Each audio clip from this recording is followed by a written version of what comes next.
ยพี่น้องไอ้เนาะจูพื้นหลังไฟอยู่กำลังสิเฮ็ดหยังเนาะนี่เนาะต้มหน่อไม้ลืมมื้อเช้านี่โอ้หาหน่อไม้มาแล้วลืมต้มอันนี้บ่โดยโอ้ยเจ้าเอาไปกินผู้เดียวเนาะเดี๋ยวนี้พี่น้องไอ้น้อยเดียวทีมงานอ้ายบักหลายโดยเนาะย้อนบ่อิ่มดอกหมู่อายบ่ยาวเอามาโอ้จักคนแหละมาหามื้อนี้หลายบ่โดยหลายคนอยู่ผู้ก็จื้อชื่อผู้ก็ลืมชื่อเบิดอยู่บ่ทีมงานอ้ายหน้าตาเขาจื้อหมดแล้วแต่ชื่อผู้ก็ลืมผู้ก็ชื่อไผนี่ได้เอ้าชื่อไผนี่พี่น้องเอ้ยเนาะอันอ้ายมารอบนี้ก็บ่มีหยังมาต้อนมี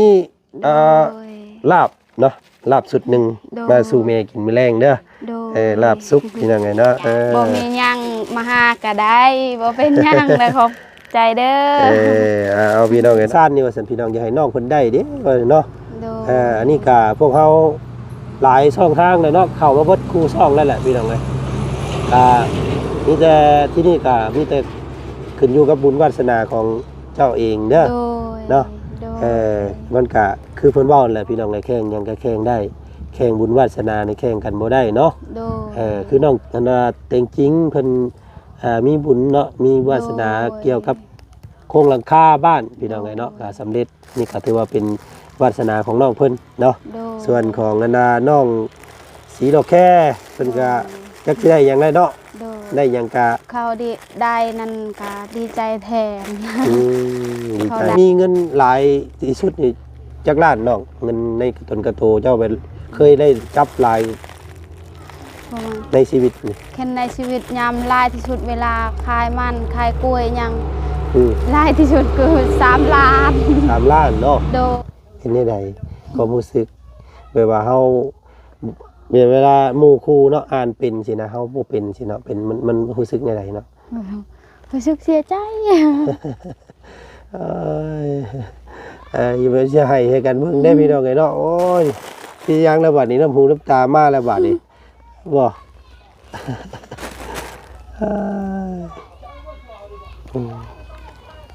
น้องเพิ่นมีน้ำตาเมื่อนี้พี่น้องดาวสาวสีโลแค่เนาะเป็นยังน้องเป็นยังคือน้ำตามาเมื่อเป็นยังอันอ้ายเว้าอย่างอันเอาผิดใจบ่แต่รู้สึกเสียใจที่บ่ได้เรียนหนังสือยันว่าอ้ายเว้าตาแห้งโพดเว้าใส่เจ้าโพดบ่ได้แห้งแต่น้องรู้สึกว่าเสียใจที่บ่ได้เรียนหนังสือกันบ่เรียนหนังสือนี่สิซอยแม่ได้กว่านี้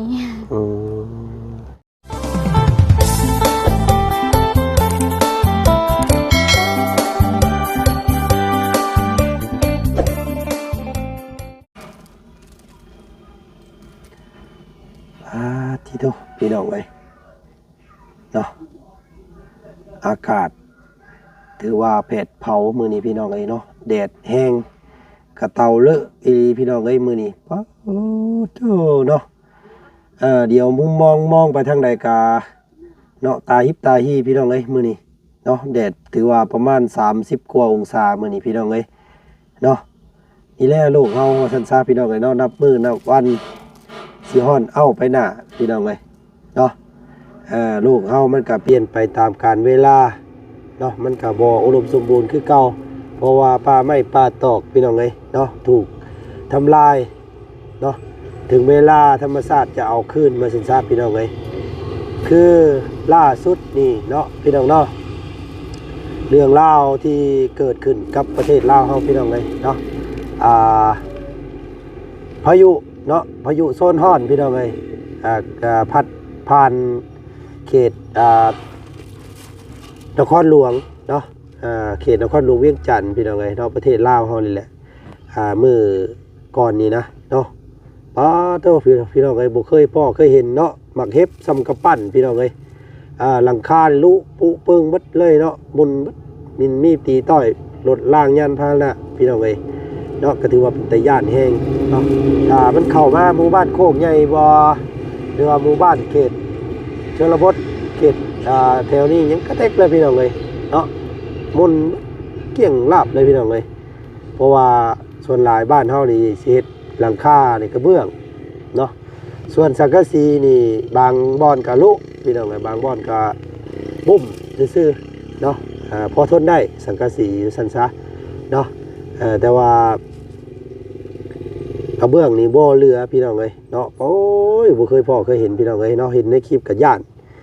มันต้องมีเนาะจักมือเนาะมันก็ต้องผัดผ่านทางเฮาอีกเพราะว่ามันเคยมีแบบนี้นะเนาะเอาให้ระมัดระวังเด้อพี่น้องเด้อเนาะก่อนอื่นก็ขอแสดงความเสียใจกับ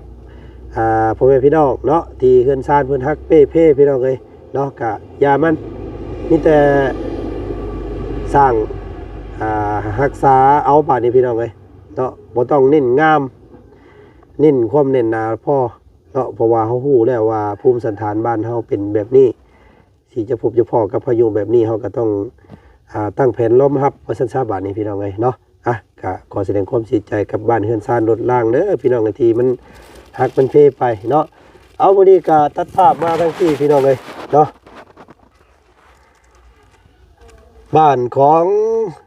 สาวสีหลอกแค่เพิ่นว่าพี่น้องเอ้ยเนาะ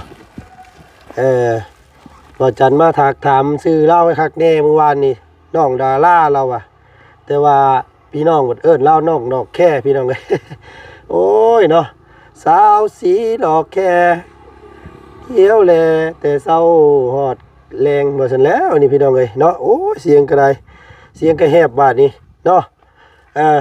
น้องเพิ่นสิบ่จื้อซะบ่จักดอกมื้อนี้พี่น้องเอ้ยเนาะเข้ามาหาน้องเพิ่นบัดนี้ว่าเสียงไปทางอื่นแล้วว่าซั่นซะพี่น้องเอ้ยเนาะโอ้ยเสียงออกกันทางปากพี่น้องเอ้ยเนาะโอ้น้องเพิ่นอยู่บ่เนาะเนาะเพิ่นไปไสเด้เห็นคือว่าทางให้บ่เนาะเฮ็ดอิหยังอยู่เด้ทำตู้แม่สบายดี โอ้ยพี่น้องกันเนาะใส่เสื้อสีกรีนคือเก่ามื้อนี้พี่น้องเอ้ยลูกสาวไปไสแล้วแม่เอ้าอยู่นี่บ่โอ้ยพี่น้องเอ้ยเนาะจูพื้นหลังไฟอยู่กำลังสิเฮ็ดหยังเนาะนี่เนาะ ต้มหน่อไม้ลืมมื้อเช้านี้ โอ้หาหน่อไม้มาแล้วลืมต้มโอ้ยพี่น้องเอ้ย ให้ ฟังเสียงเนี่ยฟังเสียงเมื่อวานนี่ไม่บ่เข้าเสียงได้ยินแต่เสียงว่าจันเมื่อวานนี่ โดย เนาะเสียงน้องเพิ่นน่ะเสียงค่อย โดย ๆมามื้อนี้เสียงค่อยหายมื้อนี้พี่น้องเอ้ยเนาะเสียงแหบ โดย เฮ็ดกินข้าวเฮ็ดกินอันต้ม โดยต้มหน่อไม้ว่าสิให้เขาอายมา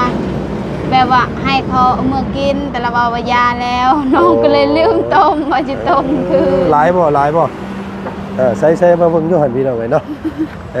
น้องสีดอกแค่เพิ่น โดย โอ้ยพี่น้องเอ้ยเนาะได้สายยาใหม่นี่มีต้นแค่เล่าพี่น้องเอ้ยเนาะ โดย อันนี้บ่ โด โอ้ ย ยเจ้าเอาไปกินผู้เดียวเนาะอันนี้พี่น้องเอ้ยน้อยเดียว ทีมงานอ้ายน่ะบักหลาย โดย เนาะย่านบ่อิ่มดอก เนาะผู้ละได้หรอกผู้ละคำเท่านั้นแหละนี่พี่น้องเอ้ย10 คนทีมงานอ้ายเนาะมื้อคืนนี่พากันเฮ็ดไก่ลอยอันหยังไก่ใต้น้ำทางบ่าวยาวเพิ่นเฮ็ดพี่น้องเอ้ยเนาะญาติกันข้าเดียวปึ๊ดเนาะไก่ตัวหนึงไปดึงโพดโพเพราะว่า10 คนเนาะเอ้ามาต้มเลยบัดนี้พี่น้องเอ้ยเนาะเพื่อบ่เป็นการเสียเวลาเนาะโอ้ยเนาะฮ้อนซ้ำพี่น้องเอ้ยหมุนจูพื้นจูไฟเราก็ได้ยามฝนตกก็เปียกหมดแล้วนี่เนาะ โดยเปียกหมดเลย นี่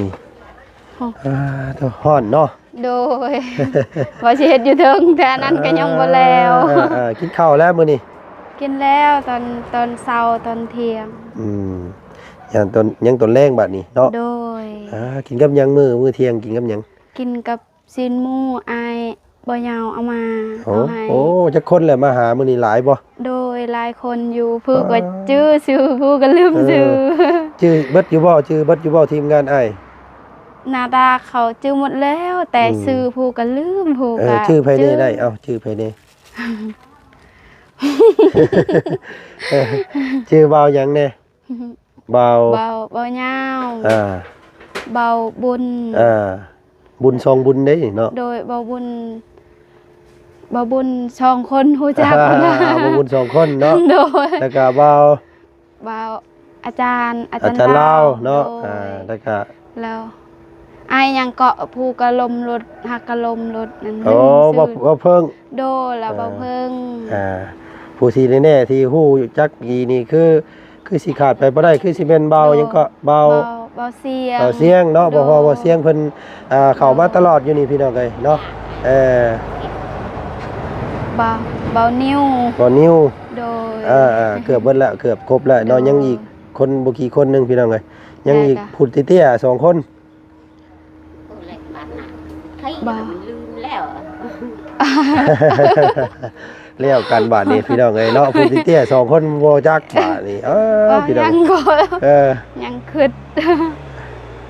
ประธานเบาโตที่ว่ามันอ้วนๆนะ โดย เบาตูน โดยบ่จู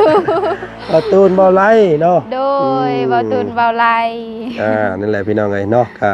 นี่ยังบ่ครบได้ยังบ่เบิดได้นี่ยังอีก ยังอาย ยังอ้ายอีกนี่อ้ายชื่อหยังบัดนี้ เมื่อกี้นี่จู หม้ออยู่กี่พี่น้องเอ้ยเนาะตายแล้วนี่ โดย โอ้ยพี่น้องเอ้ยเนาะ เบาจันเนาะ พี่น้องโอ้ยผ่านไปค่อยโอ้รุ่นอยู่พี่น้องเอ้ย โดย เนาะเอาพี่น้องเอ้ยเนาะอันอ้ายมารอบนี้ก็บ่มีหยังมาต้อนมีลาบเนาะลาบสุดหนึงมาสู่แม่กินมื้อแรงเด้อลาบสุกพี่น้องเอ้ยเนาะบ่มีหยังมาหาก็ได้บ่เป็นหยังเลยขอบใจเด้อ เอาพี่น้องเอ้ยเนาะมา ได้ เยี่ยมมายามเนาะเอาแนวกินมาฝากมื้อนี้พี่น้องเอ้ยซื้ออันลาบจากห้านบ่ได้เป็นของเดือเด้อเนาะซื้อจากห้านเพิ่นมาให้เด้อยันบ่บ่กล้ากิน ถึงว่าบ่มีก็มาหาได้มาเยี่ยมยามได้บ่เป็นหยัง เนาะ โดย ยินดีต้อนรับเนาะ โดย แต่ละคู่แต่ละคนเข้ามาน้องเพิ่นบ่ได้เกี่ยงพี่น้องเอ้ยเนาะมื้อเช้านี่เห็นไปทางให้บ่ โดยไปทางไฮแหละเบาบุญสารวันบ่ภูกระสูง ขอบคุณสารวัตรภูเขาขาวนะ อาจารย์ลาวเนาะ แม่น แล้วก็เบาหยังก็ลืมแล้วได้ ว่าลุงเฮิมบ่ บ่ภูกระลมรถ บ่เพิ่ง โดย เพิ่งเคยละซื้อเรานะบ่เพิ่งตอด ลืมตลอดเลยเรา เพิ่งตอดคนนี่ โดยชื่อเราก็มาหาตลอดก็ยังลืม โอ้ยไรฉายาใหม่นะว่าเพิ่งนี่พี่น้องเอ้ยเนาะเป็นเบาล่มรถนี่เนาะบาดนี้พี่น้องเอ้ย บ่จื้อ ซื้อเบาล่มรถแล้วพี่น้องเอ้ยเนาะ เขาอายเรามาซอยตัดไม้ซอยน้องมื้อเช้านี้ เฮ็ดอยู่ไสนี่เฮ็ดอยู่หม่องใดอยู่พุ่น พี่บ่อยู่ทางนั้นสวนเจ้าคือกันบ่ทางนี้ก็ได้ทางลมพุ่น บ่ นี่ นี่บ่แม่นบ่นี่ โอ้ อยู่พุ่น ลงไปลมพุ่น โดยไปทางลังเดินนั่นกับฮอดเลย มาพี่น้องมานั่งอยู่นี่ก่อนก็ได้ โดย เนาะโอ้ยพี่น้องเอ้ยโอ้พุ่นก็เป็นเลินเจ้าไปอีกเนาะ โดย พี่น้อง ทา เอ้ ง ย ลังนั้นให้เลยแม่นให้ มูลมั่งหลายอยู่เด้สัตว์นี่แต่ว่าเป็นเฮลเป็นโศกนี่ลามไปพุ่นเนาะ บ่อยู่บอนทางให้นั่นดินเขา อ๋อดินเพิ่น โดยดินคนอยู่บ้านแสดงทางขอกินข้าว แปลว่าเขาปลูกเลยเอาเข้าให้เพิ่นสิบ่ บ่รอให้ปลูกละท่าเราให้ มาให้เพิ่นให้ยืมเฮ็ดอยู่เฮ็ดกินซื่อ โดย ๆแต่ว่าบ่มีสิทธิ์ครอบครองเนาะ โดย สันละว่าพี่น้องเลยแต่ว่าง่ายๆผู้เพิ่นมีดินหลายเนาะเพิ่นก็เอาให้เฮาเฮ็ดเนาะ โดย แต่เมื่อยามบัดเพิ่นอยากมาเอาก็เพิ่นมาเอาเนาะ โดย เอายืมดินเพิ่นเฮ็ดกินมาซั่นๆพี่น้องเนาะ บอนเฮ็ดสวนมันก็คือการดินเขา โอ้เอาดินเจ้าแท้ๆนี่มีจักบอนเอา มีแต่บอนปลูกกล้วยอยู่เทิง โอ้บอนเบาเสียงพาไปเลาะนั่นบ่ บ่อันนี้บอนนี้ กว้างอยู่บ่สวนกล้วย อยู่ หลาย บ บ่ นบ่300 400กก 400ก็400ต้น โดย โอ้ต้นโลกว้างเติบอยู่ได้สิพี่น้องเลยเนาะพอได้อัน ตื่มกับปีกายนี่ถูกลูกใส่อีก พอได้อันว่าแก้ไขเนาะยามกล้วยมันออกหมากเนาะ โดย พอได้ตัดมาขายเครือหนึงเท่าไรน้องขาย แค่นกล้วยเครือใหญ่นั่น30,000เครือหนึงแค่นเครือน้อย 10,000 20,000 โอ้พี่น้องเลยเนาะ โดย ก็สิได้อยู่ประมาณนี้เนาะ โดย เพราะว่ามันโมเมนต์ไปขายส่งเด้พี่น้องเลยเพิ่นขายตาม เพิ่นมารับซื้อแถวนี้เฮาก็อันนั้นเลยเนาะ โดย ก็พันไปให้เพิ่นพี่น้อง เวลาเวียดกินกุดสิได้ราคาหน่อยนึงอันนั้น อืม เวลาเวียดกินกุด พี่น้องเอ้ยเอาเนาะมื้อนี้ก็ทางบ่จันก็แวะเวียนเข้ามาดินน้ำน้องคนคือเก่าพี่น้องเอ้ยบ่มีหยังดอกมื้อนี้ก็ได้เนาะเพราะว่าหลายคู่หลายคนก็อยากรุ่นเนาะลูกโดอยากรอเบิ่งกันข่าวดีน้องเพิ่นเด้ว่าเรื่องเกี่ยวกับบ้านเฮือนซ่านนี่ว่าซั่นพี่น้องอยากให้น้องเพิ่นได้เด้ว่าเนาะ โดย อันนี้ก็พวกเฮาหลายช่องทางเลยเนาะเข้ามาเบิดคู่ช่องแล้วแหละพี่น้องเอ้ยมีแต่ที่นี่ก็มีแต่ขึ้นอยู่กับบุญวาสนาของเจ้าเองเด้อ โดย เนาะ โดย มันก็คือเพิ่นเว้านั่นแหละพี่น้องไอ้แข่งหยังก็แข่งได้แข่งบุญวาสนาในแข่งกันบ่ได้เนาะ โดย คือน้องอันน่ะเต็งจริงเพิ่นมีบุญเนาะมีวาสนาเกี่ยวกับโครงหลังคาบ้านพี่น้องไงเนาะก็สำเร็จนี่ก็ถือว่าเป็นวาสนาของน้องเพิ่นเนาะ โดย ส่วนของอันน่ะน้องสีดอกแค่เพิ่นก็จักสิได้หยังได้เนาะ โดย ได้หยังก็ เขาได้นั่นก็ดีใจแทน ดี เขา ใจ ได้ นำ แบบว่า เนาะ พอเราก็เท่าแหงคือกับแม่เขาน้องนี่แล้ว โอ้ เราแถมเลี้ยงลูกหลายหั่น เออ กับอีต้นลาวคือการคันแบบว่าผู้ใหญ่เขาบ่ได้ซอยจากเราสิได้หรือบ่ เนาะ โดย เพราะว่าเด็กเราซื้อมาโฮมไว้ก็จนเปื่อยเบิดพี่น้องเอ้ยสังกะสีที่เราซื้อมาโฮมไว้ก็จนอันน่ะดอกเบิดเนาะ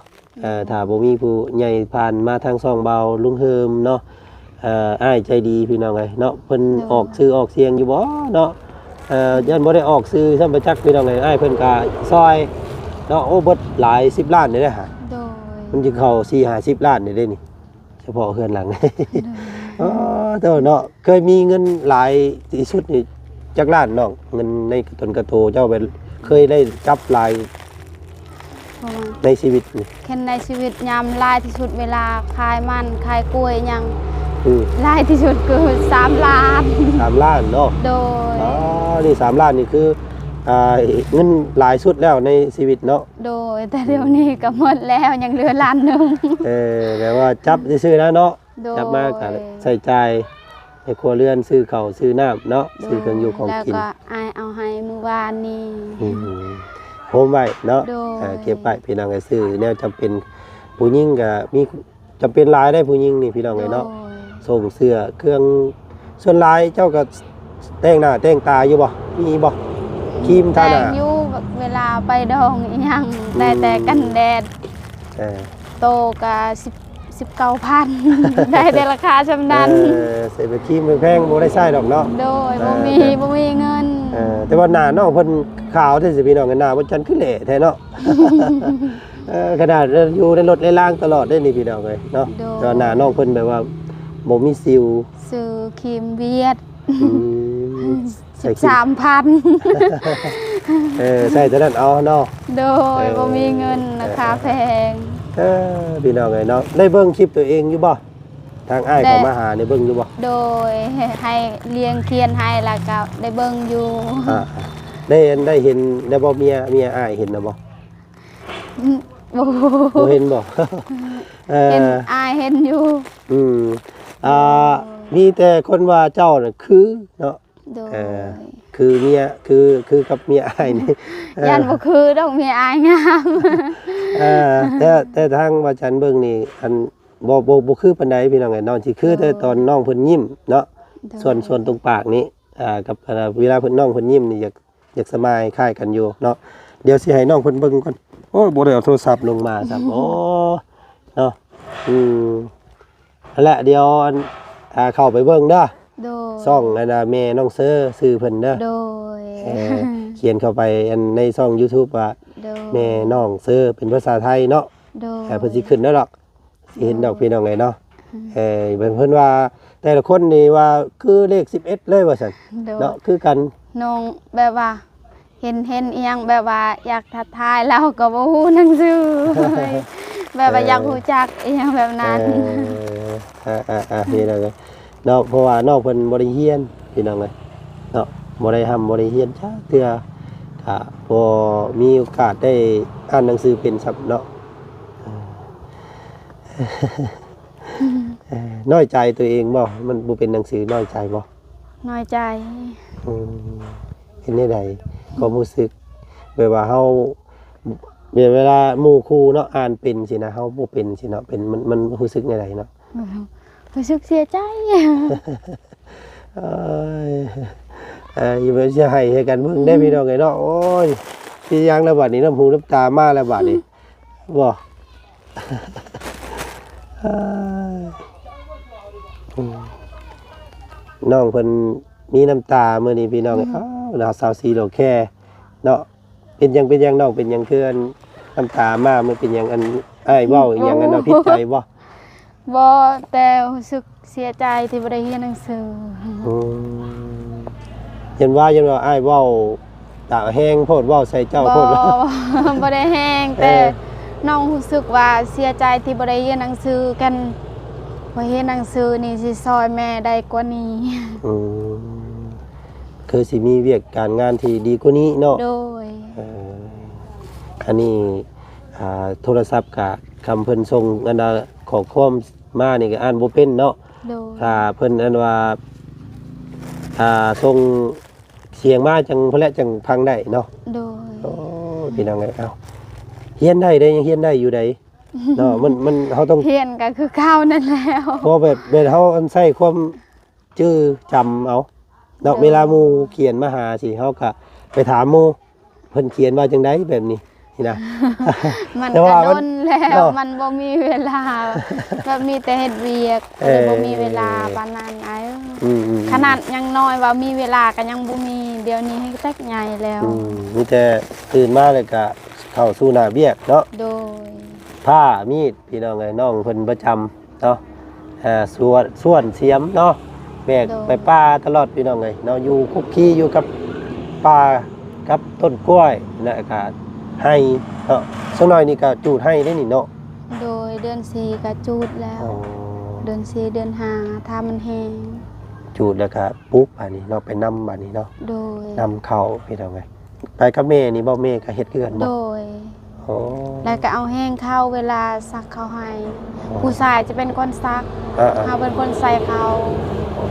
หลายบ่เวลาจะเอาแหงคนมา บ่ก็อายเขาคงมีและคงมี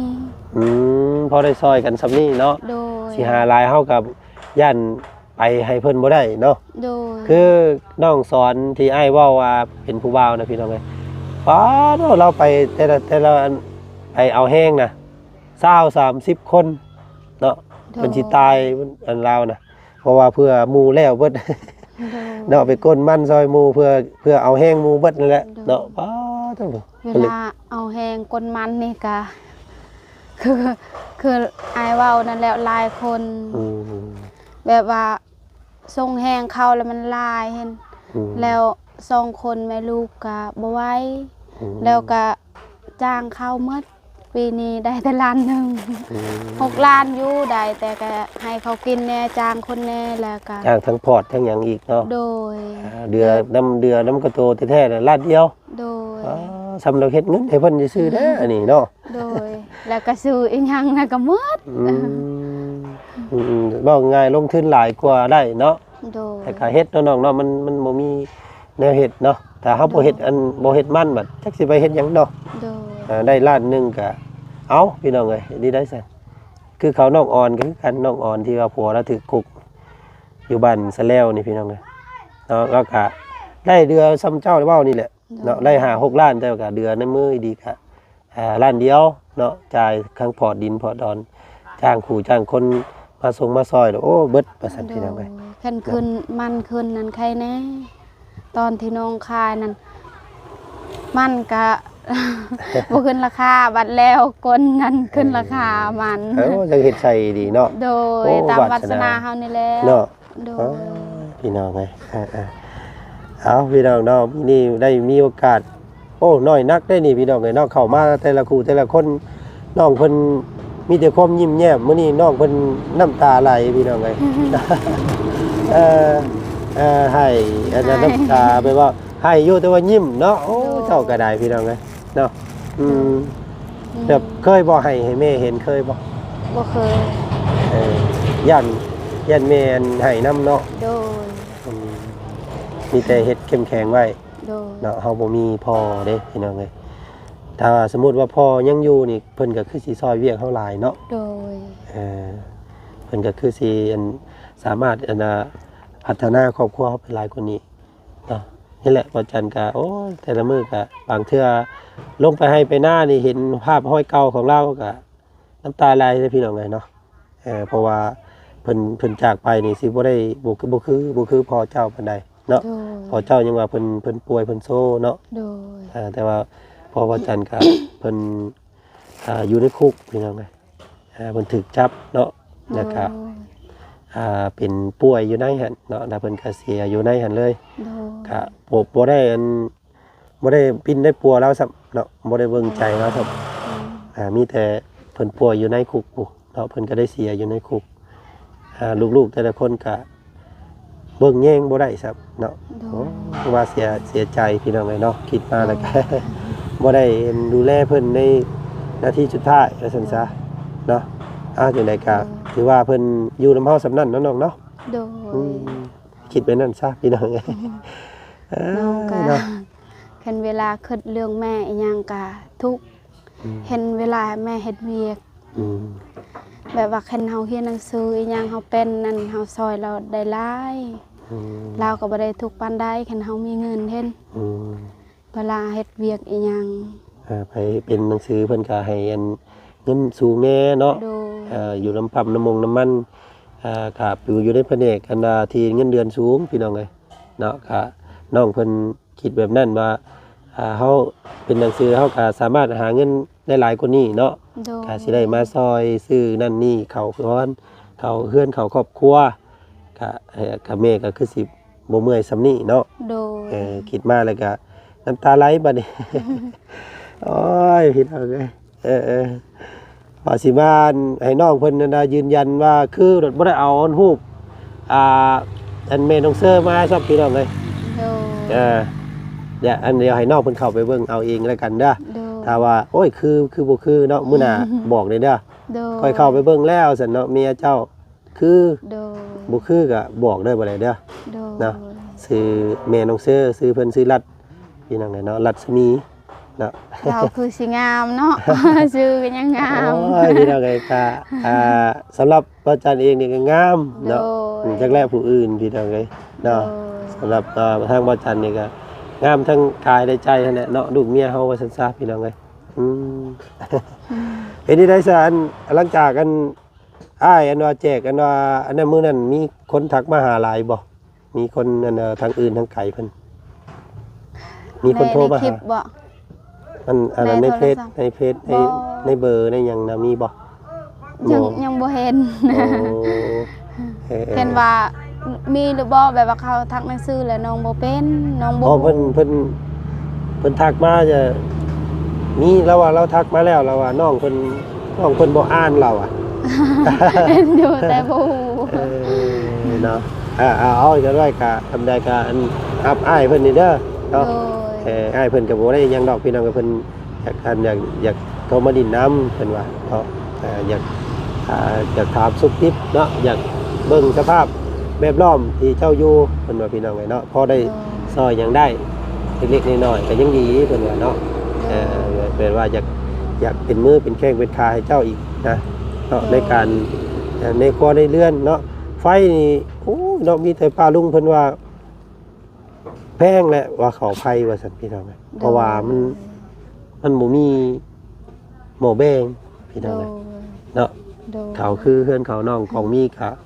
โมมีเนาะเพราะว่าบ้านมันห่างกับหมู่เนาะมันต้องได้เอาหม้อแวงหม้อแวงน้อย บ่เป็นหยังดอกบ่มีก็ได้ เครื่องมันแพงเดี๋ยวนี้น้องก็เข้าใจ โดย พี่น้องไงเนาะเอา เรา พี่ ก็ แต่ อยากซอยคือกันแต่เครื่องมันแพงเฮ็ดแนวได้อ้ายเอ้ย นั่นแหละพี่น้องไงครับค่อยเป็นค่อยไปนะน้องเนาะ โดย แล้วแต่บุญวาสนาและเนาะ โดย เฮาได้หยังก็เอาพี่น้องไงเนาะน้องเพิ่นก็บ่ได้หวังหยังเด้อน้องเพิ่นกับพี่น้องไงเนาะพวกเฮามาสัมภาษณ์น้องเพิ่นกับน้องเพิ่นก็บ่ได้ขอให้เฮามาสัมภาษณ์เนาะแต่ว่าเฮาเห็นน้องเพิ่นเฮ็ดเวียกสู่เวียกกับแม่นะเนาะเฮาก็ได้นำเสนอเพิ่นเนาะเป็นน้องที่กตัญญู เนาะโอ้โหคุณแม่เนาะบ่ทอดทิ้งแม่ว่าซั่นซะเนาะหลายคนเพิ่นเห็นแล้วก็กินใจเนาะเพิ่นลุ้นกันอยู่ว่าอยากให้น้องเพิ่นมีข่าวดีพี่น้องเอ้ยเนาะเรื่องของน้ำของท่าเอาเนาะเดี๋ยวลุ้นกันต่อไปเนาะถ้าผู้ใดอยากให้น้องเพิ่นมีสิ่งของใดๆเข้ามาก็ติดต่อมาได้เด้อพี่น้องเด้อน้องเพิ่นยินดีเนาะน้องเนาะ โด ยิ ย นดีต้อนรับโบมีกับมาแวะได้แล้วว่าพี่น้องเอ้ยเนาะมาดินน้ำมันซื้อก็ได้แล้วว่าเนาะ โดยมาเล่นซื่อๆก็ได้บ่มีหยังก็ได้ เอามื้อหน้าสิให้อันพาเลาะอันเบิ่งสวนกล้วยเนาะ โดย พาเลาะเบิ่งกันมูลมังลาวพี่น้องเอ้ยเนาะมื้อนี้โอ้ยฮ้อนหลายบ่ไหว โดย เนาะกระเต่าลึเนาะ โด โอ้ ย ย ฮ้อนแดด เอาซะโอเคเนาะทางบ่เสียงเพิ่นมาได้จนเพิ่นมีแนวมาแจ้งข่าวดีไปจักนะพี่น้องเอ้ยเดี๋ยวไปทักไปทายเพิ่นซะเด้อโดย ทางอ้ายไปทางอื่นต่อก่อนเนาะพอกันใหม่ โดย มื้อหน้าสิมาถามมึงว่าแม่น้องเชื่อคืออยู่บ่สำหรับน้องเนาะ โดย เดี๋ยวมื้อหน้าเด้อริมเขาเด้อแม่น้องเชื่อเด้อซื้อซองเรา โดย โอเค สบายดี เด้อ เอาขอบใจป้าลุงแน่เนาะอันผู้ FC ผู้เพิ่นมัก ขอบใจ FC ที่ติดตามน้องเด้อบูชื่อเด้อ FC เบิดสุคนเนาะ โอ้ ขอบใจหลายๆที่อันหักแพงแล้วก็เบิ่งน้องเนาะ โดยคันน้องเว้าผิดอีหยังก็บอกแน่เด้อ โอ้ยม่วนเพิ่นว่าพี่น้องเอ้ย โดยน้อง เพิ่น สิ ยิ้ม เปลี่ยนแปลง น้องเพิ่นยิ้มตลอดว่าซั่นเนาะขนาดให้ก็ยังยิ้มเมื่อกี้นี่พี่น้อง โอ้ยเอาโอเค ยิ้มแล้ว น้องเพิ่นอารมณ์ดีเนาะสู้อยู่แต่ว่ายิ้มอยู่แต่ว่าแววตาพี่น้องไงเนาะแววตาน้องเพิ่นเศร้าๆเนาะยิ้มกบเกลือนแต่ว่าน้องเพิ่นมีความทุกข์ในใจอยู่เนาะแบบว่าแววตาเนาะยิ้มสู้เนาะยิ้มสู้แต่ว่าน้องเพิ่นก็เศร้าว่าซั่นซะพี่น้องเอ้ย เอาเนาะเสียงเว้าหลายก็บ่ได้พี่น้องเอ้ยแหบเข้าโอ้ยเนาะไปจากคลิปนี้ทางบ่าวจันขอตัวลำลาอีกแล้วพี่น้องเอ้ยเนาะเจอกันอีกคลิปหน้าสบายดีเนาะตำใจน้องเพิ่นเมื่อกี้นี่พี่น้องเอ้ยเนาะเว้าถึงเรื่องเรียนหนังสือเนาะน้องเพิ่นบ่เป็นจักดีเลยว่าซั่นพี่น้องเอ้ยถ้าเป็นหนังสือคือสิซอยแม่ได้หลายกว่านี้แล้วว่าพี่น้องเอ้ยเนาะก็น้ำตาน้องเพิ่นไหลว่าซั่นซะโอ้ยโอ้นี่ใส่กรอบแล้วนี่พี่น้องเอ้ยที่โทใส่ขอบแล้วเนาะนี่